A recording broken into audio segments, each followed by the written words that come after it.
옆 사람과 인사 나누겠습니다. 여호와 샬롬. 이번 사순절 기간을 통해서 우리는 예수님이 누구신가에 대해서 초점을 맞추고 요한복음을 중심으로 이렇게 말씀의 은혜를 나누고 있습니다. 그래서 사순절 첫 번째 주일에는 나는 생명의 떡이다. 그리고 지난 주일에는 나는 세상의 빛이라. 그리고 오늘은 나는 양의 문이라 그렇게 말씀하셨어요. 세상의 빛이나 또 생명의 떡은 이해가 되겠는데 왜 주님은 양의 문이라고 그러셨을까? 도대체 나는 양의 문이라고 말씀하시는 그 의미 속에 담겨져 있는 뜻은 무엇일까? 이렇게 우리가요 생각을 해보게 되는데 오늘은 두 가지로 양의 문에 담겨져 있는 의미 두 가지를 전하면서 함께 은혜의 말씀을 나누겠습니다. 첫 번째로 양의 문에 담겨져 있는 의미는 관계의 문입니다. 여러분, 우리는 주님과 나와의 관계가 형성이 되어야 해요. 집집마다 보면 다 문들이 있어요. 그런데 그 문으로 들어가는 사람들은 누가 들어가냐 하면 타인이 들어가는 것이 아니라 그 집에 가족이거나 아니면 관계가 있는 사람들만 들어갈 수가 있는 거예요. 관계가 없는 사람들이 그죠? 그 집을 열고 들어가면 그것은 도둑입니다. 잘못된 거예요. 가택 침입이라고 하는 것입니다. 그래서 그 집 문으로 들어갈 수 있는 사람은요, 관계가 형성된 사람만이 들어가게 되는 거예요. 양도 마찬가지라는 것입니다. 여러분, 이스라엘에게 있어서 목자와 양의 관계는요, 아주 끈끈한 관계로 형성이 되어 있어요. 이스라엘은 양을 키우는 유목민의 나라인데 목축업을 하는 나라입니다. 그래서 이스라엘은 목자와 양의 관계에 대해서 누구보다도 잘 압니다. 양의 문이다 그러면 그것이 무엇을 의미하는지 우리는 잘 이해가 안 되지만 그들은요, 이스라엘 사람들은 잘 이해가 될 수밖에 없다라고 하는 거예요. 그래서 양에게 있어서 가장 중요하고 가장 필요한 것이 바로 목자인 것입니다. 왜냐하면 자기네들을 안내해주고 인도해주고 지켜주기 때문에 그래서 목자는 양에게 있어서 가장 소중하고요, 정말 없어서는 안 될 그런 존재라는 것입니다. 그래서 여러분 우리 예수님이 아기 예수님으로 그렇게 탄생하실 때도 보게 되면 누가복음 2장 8절인데요. 목자들이 밤에 밖에서 자기 양떼들을 지켰다 이렇게 성경에 기록되어 있는 것을 볼 수가 있어요. 목자들은 밤에도 그 양떼들과 함께 밤을 새우며 지내는 것이 목자들의 모습이었다라고 하는 거죠. 그래서 목자 없는 양이란 있을 수가 없고요. 또 존재할 수가 없다라고 하는 것입니다. 그런데 마태복음 9장 36절의 말씀을 보면 우리 예수님께서 이스라엘 백성들을 향해서 뭐라 말씀하셨냐면 목자 없는 양 같다 이렇게 말씀하셨어요. 마태복음 9장 36절 우리 다 함께 읽어보겠습니다. 시작. 무리를 보시고 불쌍히 여기시니 이는 그들이 목자 없는 양같이 고생하며 기진함이라. 예수님은 이스라엘 백성들이 그렇게 떠도는 모습을 보면서 마치 목자 없는 양 같다 그러시면서요 마음 아파하셨고요. 또 그들을 불쌍히 여기셨다라고 하는 것입니다. 그리고 누가복음 15장 3절에서 6절 말씀을 보게 되면 예수님은 이제 천국 비유의 말씀을 하시는데 양 100마리가 있는데 한 마리를 잃어버리면 어떻게 한다고 말씀하셨냐면 다시 한번 우리 누가복음 15장 3절에서 6절 말씀도 우리 다 함께 읽어보겠습니다. 시작. 예수께서 그들에게 이 비유로 이르시되 너희 중에 어떤 사람이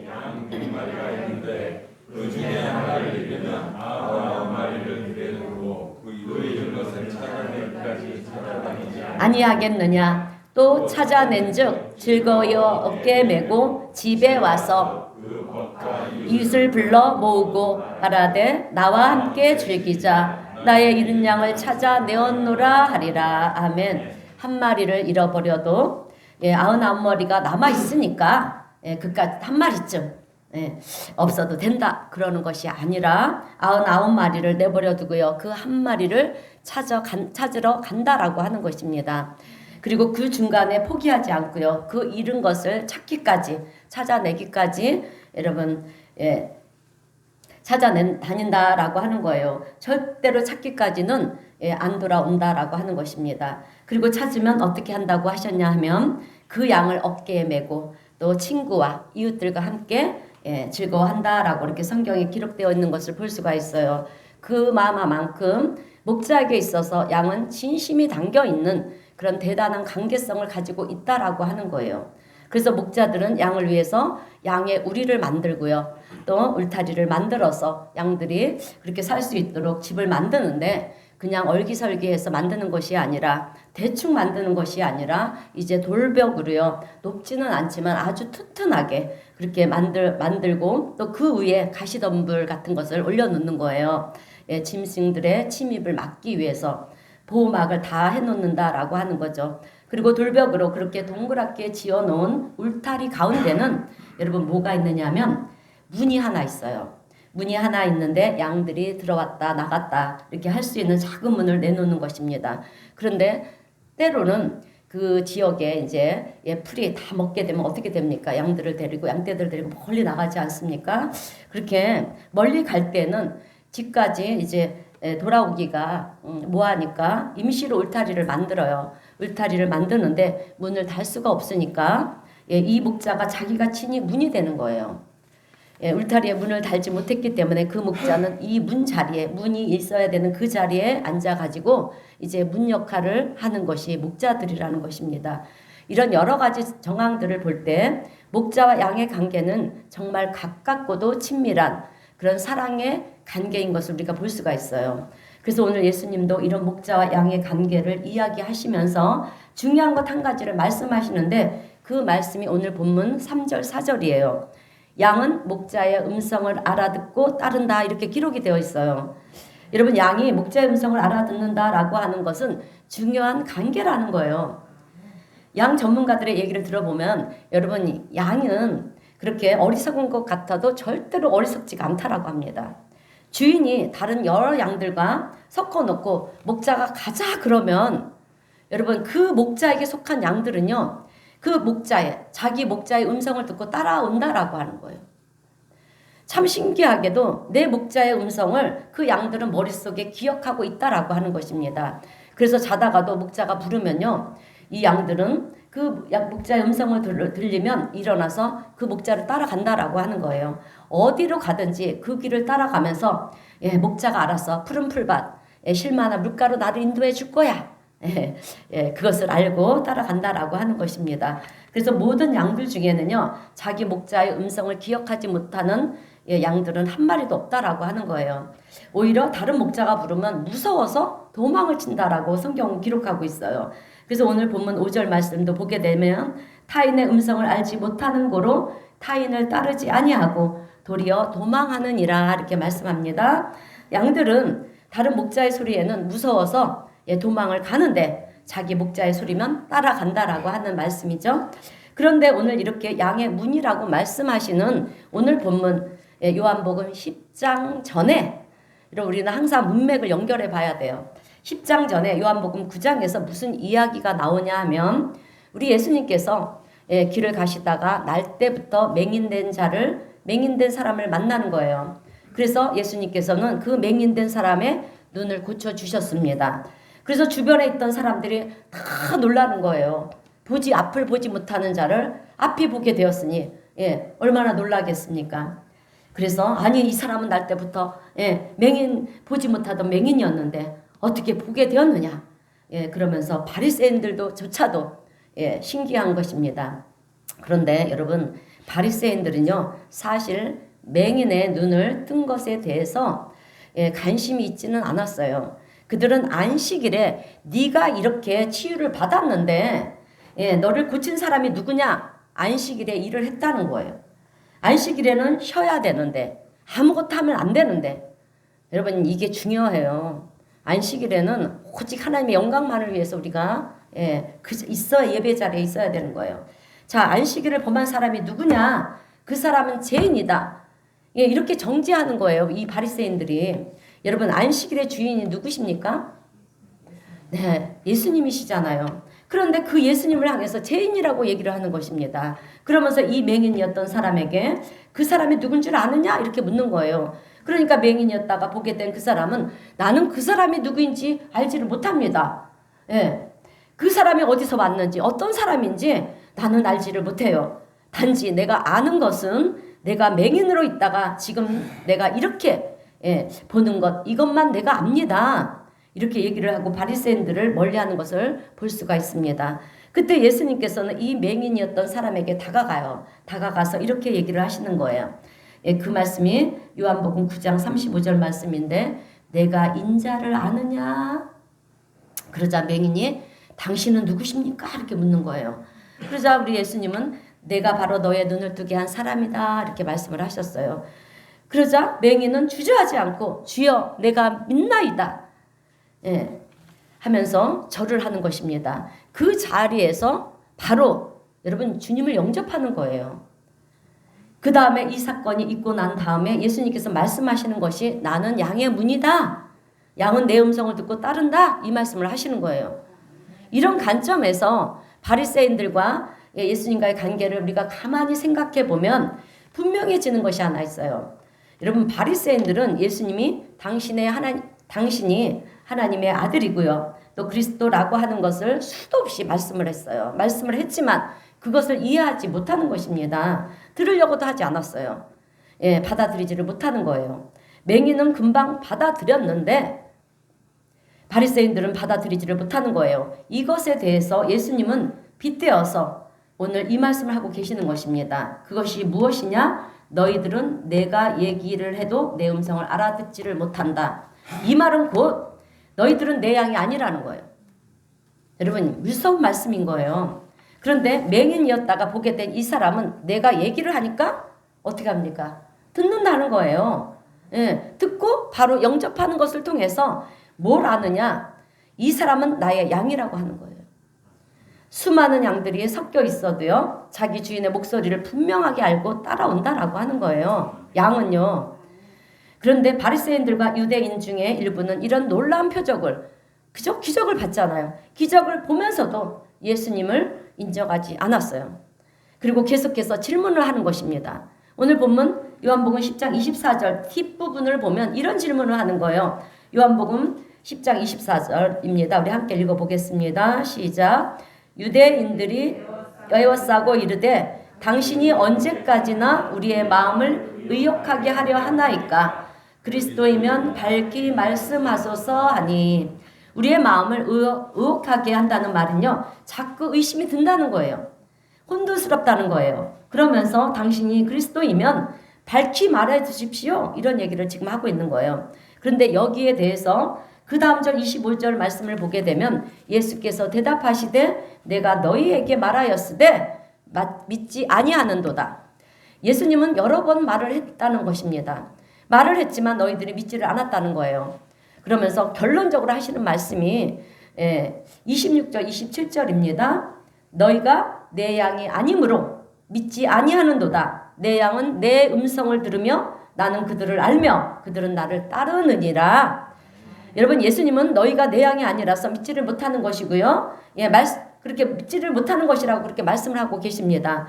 이 말씀을 우리가 가만히 묵상해 보면 참 안타까운 것은요. 무엇이 저들로 하여금 예수님을 거부하게 만들고 또 믿음의 길을 진리의 길을 가로막는 그 요인이 도대체 무엇일까라고 하는 거예요.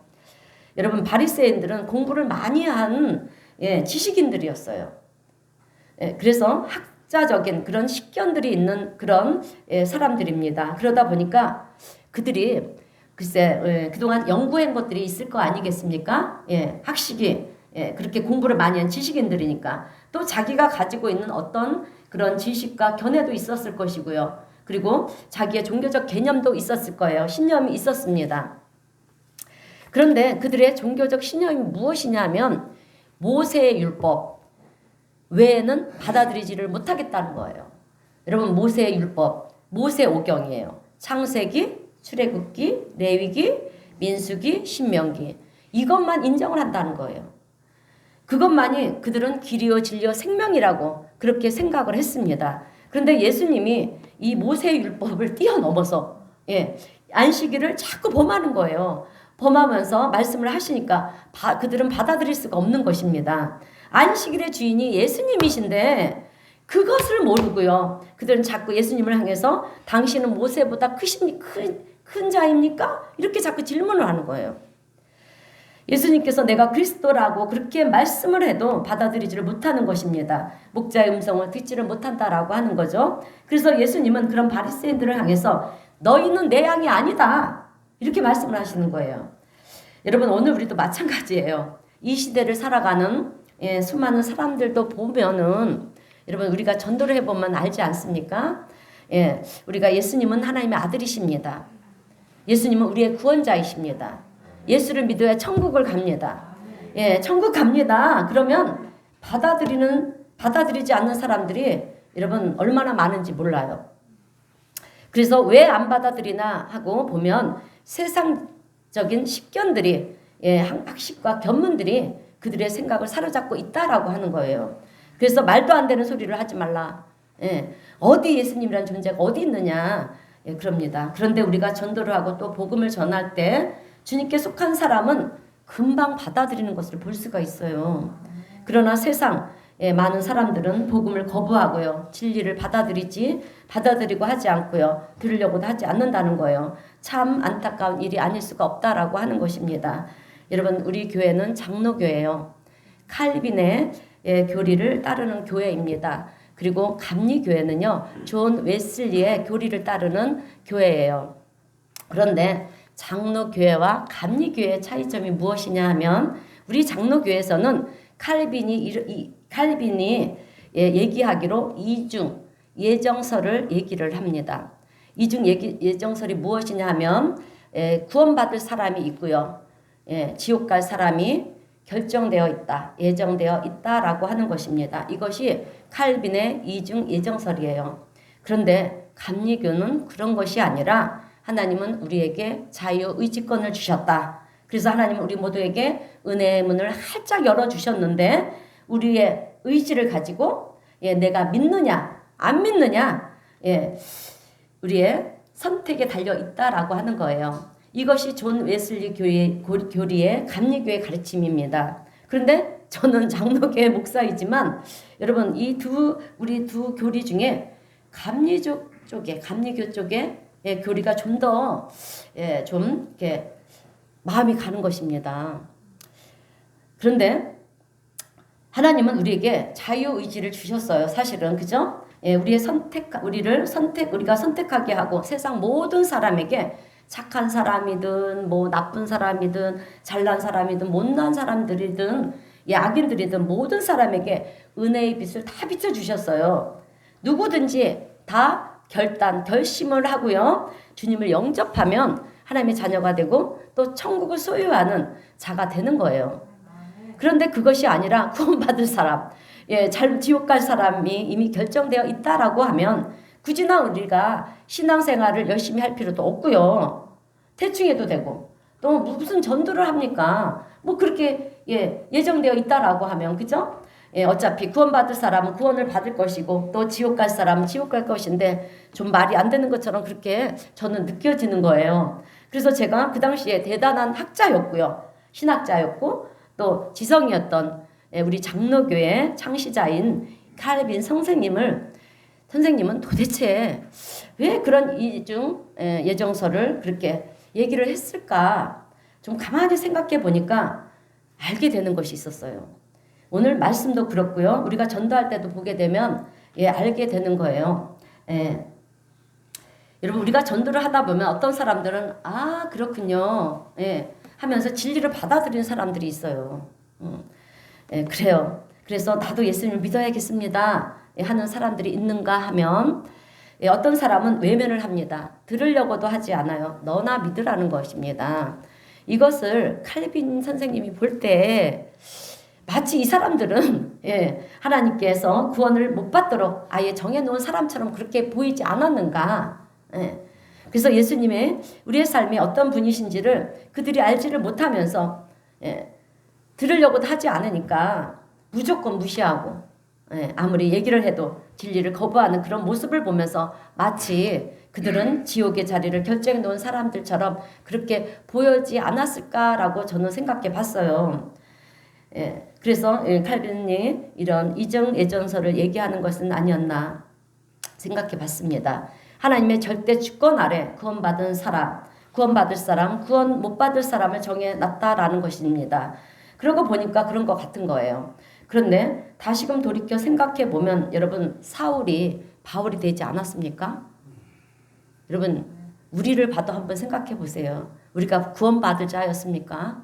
예, 저도 이 자리에 이렇게 설 줄을 꿈에도 생각하지 못했어요. 예, 그런데 저 자신부터도 이렇게 하나님의 크신 은혜 속에 그죠? 죄를 사함을 받고요. 이렇게 하나님의 종으로 이 자리에 선 것을 보게 되면 예수 믿는 사람들을 우리가 때로는 핍박도 했어요. 사도 바울이 어떤 사람이었습니까? 예수 믿는 사람들을 핍박하고 잡아다가 감옥에 가두고 그죠? 그들이 그렇게 고문 끝에 죽게 만드는 그런 사람이었어요. 그런 사람이 예수님을 만나서 변화가 돼서 주의 종이 돼서 열심히 복음을 전하는 이방인의 사도로 살아가는 것을 우리는 성경을 통해서 보지 않았습니까?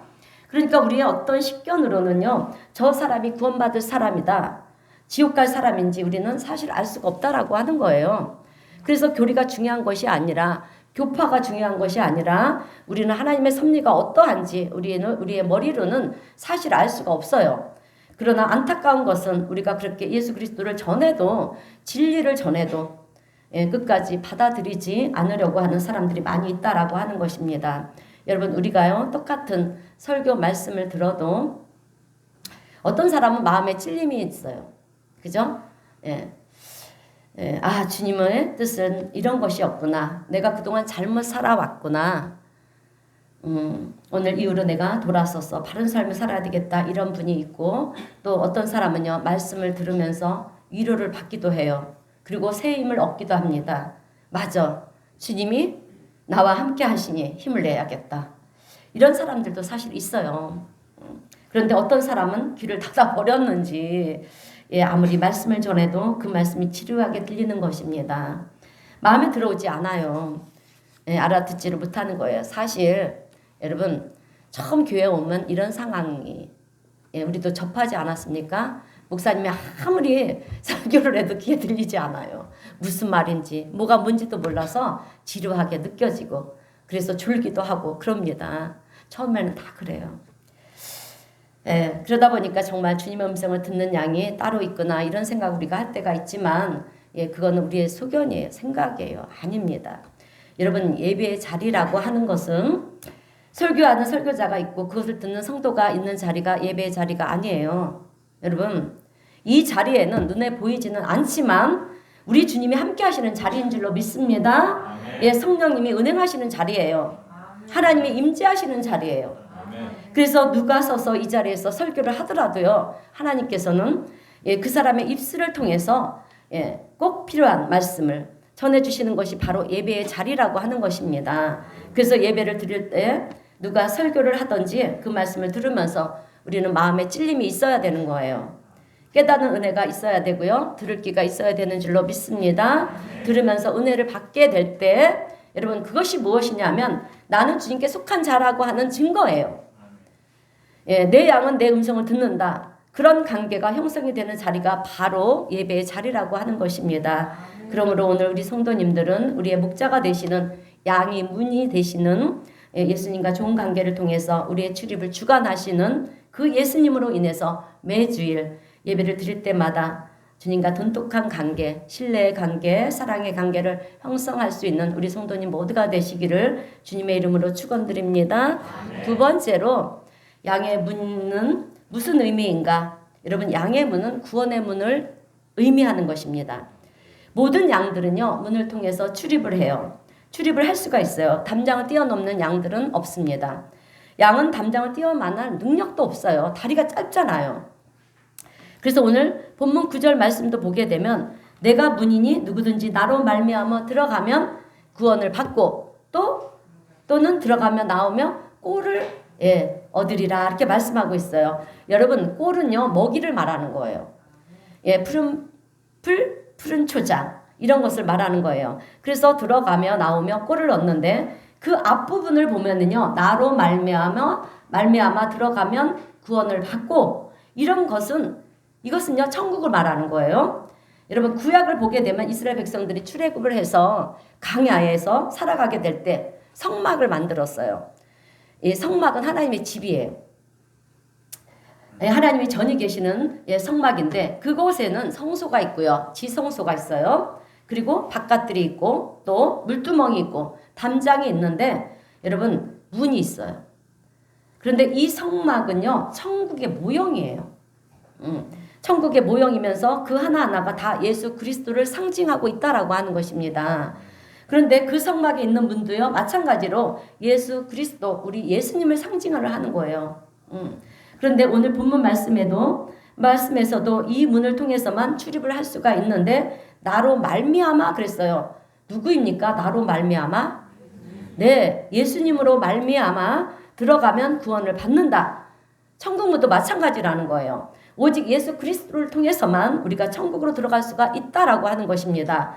그래서 문 대신 예수님께서 닫으면 열 자가 없고요. 열으면 닫을 자가 없다라고 하는 사실을 여러분 기억하시기를 바랍니다. 그래서 우리가요 인생을 살아가는 데 있어서도 우리의 모든 축복의 문도 예수님께서 열어주셔야만 우리가 받는 것이고요. 아니면 못 받는 거예요. 건강의 문제도 마찬가지고요.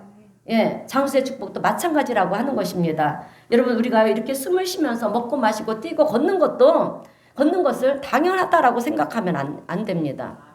예, 우리의 삶은요 하나님께서 허락해 주셨기 때문에 우리가 이렇게 먹고 마시고 말씀도 듣고 여러분 그렇게 우리가 살아갈 수가 있는 거예요. 장수하고 싶다고 해서 장수할 수가 있습니까? 예, 장수하는 것이 아니잖아요. 명예를 갖고 싶다 해서 갖는 것도 아니고요. 내가 건강하고 싶다고 해서 건강하느냐? 아니라고 하는 것입니다. 예, 여러분 우리가요 언제 어느 순간인가 믿음의 눈이 열리고요. 또 영안이 열리고요. 열려지게 되고 우리의 믿음이 영적으로 여러분 성장하게 되면 이 모든 것들이 보여집니다. 보여져요. 믿으세요. 예, 그 다음에 우리의 고백은 어떤 고백이 되는지 아십니까? 우리의 모든 것은 다 하나님의 은혜입니다. 아멘. 이 고백이 저절로 나와요. 예. 그러므로 오늘 우리는 주님의 은혜 가운데 사는 줄로 믿습니다. 하나님께서 허락해 주셨기 때문에 우리가 사는 거예요. 내 힘으로 내 지혜로 한순간도 살아갈 수 없는 존재라고 하는 것을 오늘 우리는 깨달아 알아야 될 줄로 믿습니다. 그런 관점에서 볼 때 구원의 문은 오직 예수 그리스도 한 분이시라는 거예요. 믿으시기를 축원합니다. 여러분 사도행전 4장 12절 말씀을 보면은요.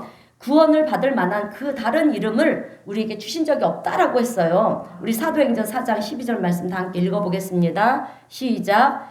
다른 이로서는 구원을 받을 수 없나니 천하 사람 중에 구원을 받을 만한 다른 이름을 우리에게 주신 일이 없음이라 하였더라. 아멘. 자, 그런데 우리가 이런 얘기를 하면 세상 사람들은 우리 기독교를 참 싫어해요. 예. 왜? 배타적이라는 거예요. 예, 편협하다는 것입니다. 자기네만 옳다라고 그렇게 얘기를 해요. 그러면서 종교는 다 똑같지 않느냐? 예, 진리를 추구하는 것은 다 똑같다라고 얘기를 합니다.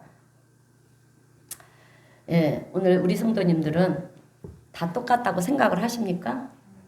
모든 종교가 다 똑같다고 생각을 하십니까? 예, 절대로 같지 않습니다. 예, 우리 예수님을 바라보는 시각이 똑같지가 않아요. 그래서 이슬람교에서는 여러분 우리 예수님을 어떻게 보냐? 어떻게 봅니까? 선지자로 봐요. 그리고 유대인들은 여러분 랍비 그냥 선생이를 보고 있어요. 우리 기독교에서는 어떻게 봅니까? 아멘. 예수님은 하나님의 아들이십니다. 양의 문이십니다. 우리의 구원자이십니다. 그런데 똑같습니까? 네, 다릅니다. 구원도 마찬가지입니다. 불교에서는 깨달으면 여러분 된다고 합니다. 진리를 깨달으면 망생극락 구원이라는 거예요. 우리 태준원 성도님 맞습니까? 진리를 깨달으면 망생극락 구원 맞습니까? 힌두교에서는요 구원이라는 자체가 없어요. 힌두교에서는 자기가 사는 대로 그렇게 업대로 살다가 다음 생에 윤회를 한다라고 얘기를 해요. 돌고 돈다라고 얘기를 합니다. 그런데 우리 기독교는 천국과 지옥을 얘기하고 있어요.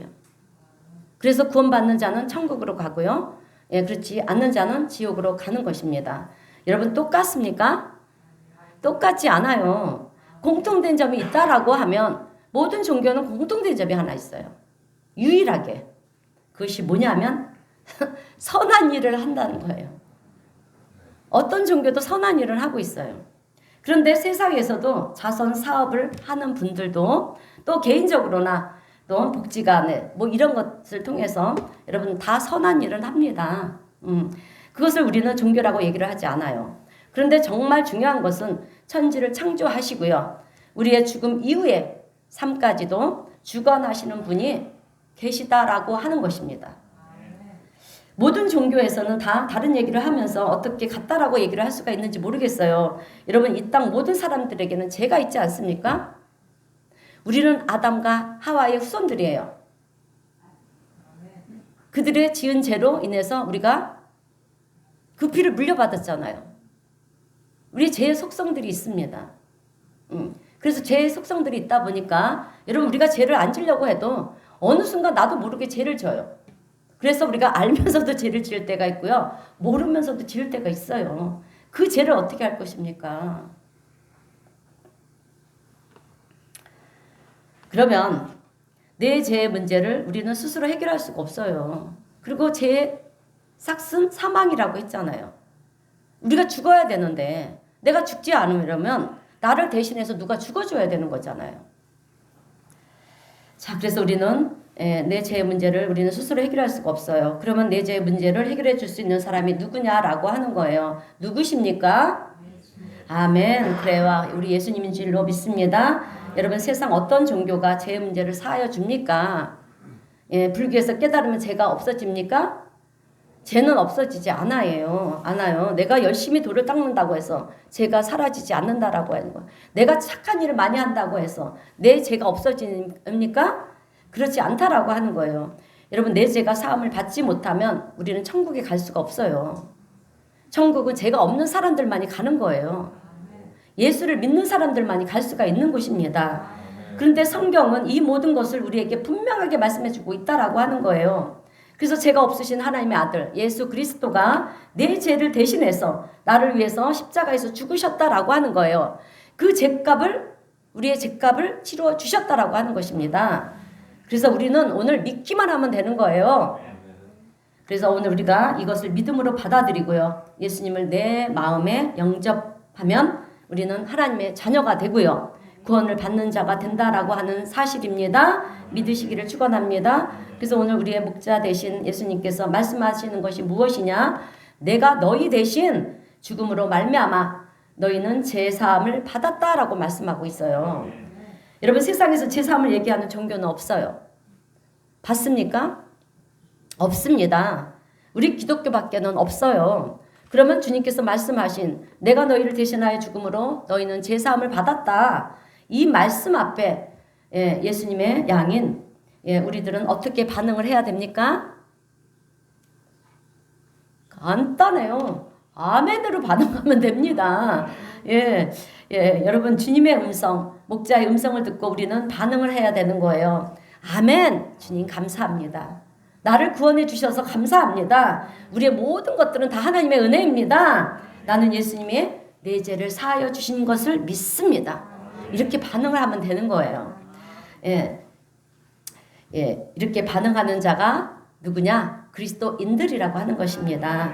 여러분 목자 양의 관계에 있어서 오늘 우리는 예수님의 양이에요. 우리 예수님은 목자이십니다. 그래서 우리는 그분의 음성만 듣고 따라가야 되는 거예요. 그런데 예수님의 양이 아닌 이 세상에 속한 사람들은 이 목자의 음성에 대해서 바리새인들이 그랬던 것처럼 여러분 주님의 말씀을 받아들이지를 못하는 거예요. 들으려고도 하지 않습니다.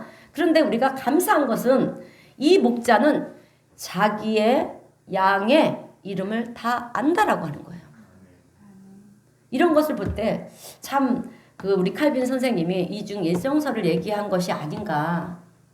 자기의 양의 이름을 다 안다라고 하는 거예요. 제가 하는 얘기가 아니에요. 울타리 안에 수많은 양이 있어도 자기의 양이 어떤 양인지를 다 안다라고 하는 거예요. 그 말씀이 오늘 본문의 말씀이에요. 우리 한번 다 함께 본문 3절 다 함께 읽겠습니다. 시작. 문지기는 그를 위하여 문을 열고 양은 그의 음성을 듣나니 그가 자기 양의 이름을 각각 불러 인도하여 내느니라. 아멘. 자기의 양의 이름을 각각 불러서 인도하여 낸다라고 그렇게 말씀하고 있어요. 그러므로 오늘 저와 우리 성도님들은 세상 양무리 속에 있다가 우리가 양무리 속에 있지 않았습니까? 그죠? 있다가 목자 대신 우리 예수님께서 우리의 이름을 각각 불러주셔서 우리는 이 예배 자리에서 지금 하나님께 예배를 드리고 있는 줄로 믿습니다. 여러분 예수님께서 내 이름을 아시고요. 내가 예수님의 양으로 존재한다라고 하는 것은 얼마나 감사한 일인지 모른다라고 하는 거예요. 그러므로 양의 문이 되시는 예수님은 우리의 구원의 유일한 예수님이 되시는 줄로 믿습니다. 그런데 여러분 이 문은 이 양의 문은 넓은 문일까요? 좁은 문일까요? 네, 좁은 문이에요. 지금도 이스라엘에 가보면요, 저도 안 가봤지만 성지순례를 가보면 양의 우리가 있는데 양의 문을 볼 수가 있대요. 근데 양의 문이 정말 작대요. 그저 양 한두 마리가 겨우 왔다 갔다 할 수 있는 그런 좁은 문이래요. 그러면 왜 양의 문은 넓게 만들어 놓지 않고 그렇게 좁게 만들어 놨느냐라고 하는 거예요. 그것은 외부로부터 침입하는 것을 막아내기 위함이고요. 그래서 양의 문은 항상 그렇게 좁다라고 하는 거예요. 마태복음 7장 13절에서 14절 말씀도 보게 되면 우리 마태복음 7장 13절에서 14절 말씀 다 함께 읽어보겠습니다. 시작. 좁은 문으로 들어가라. 멸망으로 인도하는 문은 크고 그 길이 넓어 그리로 들어가는 자가 많고 생명으로 찾는 자가 적음이라. 아멘. 여러분 양의 문은 넓지 않고 좁아요. 좁은 문으로 들어가라는 것입니다. 그런데 그 문이 넓지 않아도 양에게는 들어가고 나가기에 충분히 넓은 문이라고 하는 거예요. 문제는 우리 사람이라는 거예요, 여러분. 사람은 늘 넓고 화려한 것들을 좋아해요. 그래서 자기가 크지도 않으면서 문을 크게 만들어 놓고 집도 크고 모든 것을 크게 해놓는 문이다. 그런데 사실 사람이 들어오고 나가는 것에 있어서 그렇게 큰 문이 필요하지 않습니다. 그런데 왜 그렇게 큰 것을 선호하느냐? 그것은 바로 우리 인간의 욕심이고 탐욕이고 욕망이라고 하는 거예요.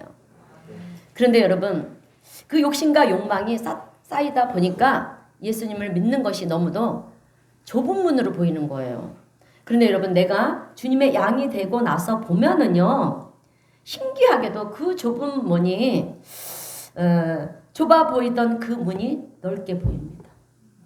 넓게 보여요. 믿음이 깊어지면 넓게 보입니다. 내가 다니는 데 있어서 이제 조금도 불편한 문이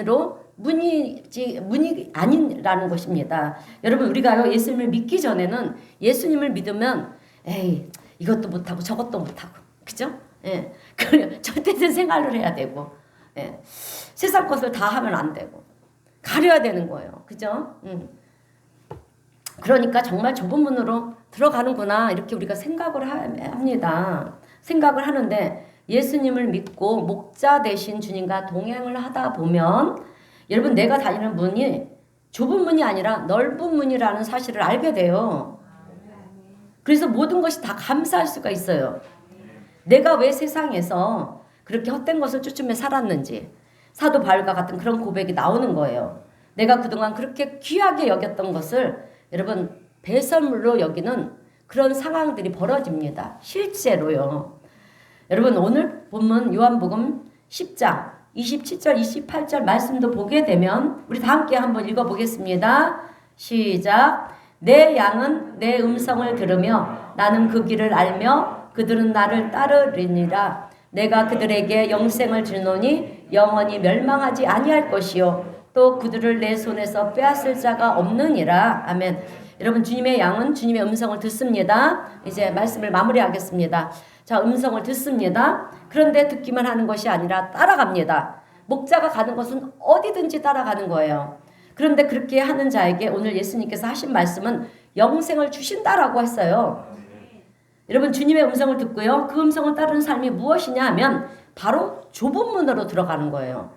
그런데 내가 주님의 은혜를 알지 못하면 그 문은 좁아 보이지만, 그러나 주님의 은혜를 알고 나면 그 길이 정말 고귀한 길이고요. 고귀한 길입니다. 예, 감사한 길이고요. 축복의 길이고요. 넓은 길이라고 하는 것을 우리는 발견하게 되는 줄로 믿습니다. 예, 주님의 양이 돼서 살아갈 때는 충분히 넓은 문이라는 거예요. 왜 넓은 문일까요? 좁은 문이? 주님이 함께 하시니까. 주님이 함께 하시면 불가능한도 가능한 거예요. 능치 못할 일이 없습니다. 근데 무엇이 두렵습니까? 좁은 문으로 들어가세요. 주님이 함께 하심으로 넓은 문이 되는 줄로 믿습니다. 여러분, 오늘 주님은 나는 양의 문이다 이렇게 말씀하셨어요. 누구에게 말씀을 하시는 것입니까? 그래요. 저와 여러분에게 하시는 말씀입니다. 그래서 우리는 주님을 통해서만 구원의 길, 영생의 길을 나갈 수가 있는 거예요.